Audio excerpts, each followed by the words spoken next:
À Nuseirat, tout le monde se demande encore pourquoi.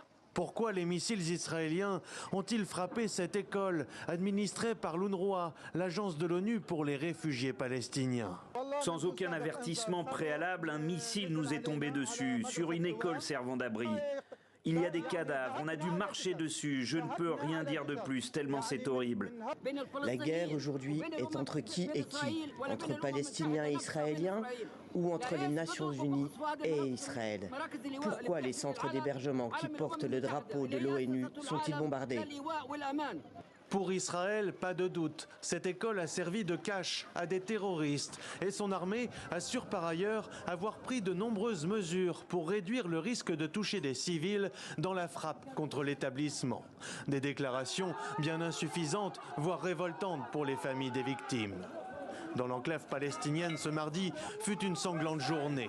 D'après la défense civile de Gaza, un organisme dépendant du Hamas, 5 frappes israéliennes ont fait au moins 57 morts et des dizaines de blessés.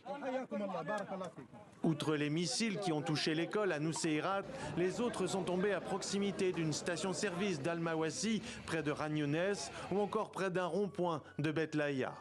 Une intensification des bombardements justifiée par Benyamin Netanyahou. Ils subissent une pression croissante parce que nous leur infligeons des dommages en éliminant leurs principaux commandants et des milliers de terroristes. Ils sont sous pression parce que nous restons fermes sur nos exigences. C'est exactement le moment d'augmenter encore la pression, de ramener tous les otages, les vivants comme les morts, et d'atteindre tous les objectifs de la guerre. Des intentions qui ne suffisent plus aux proches des otages israéliens.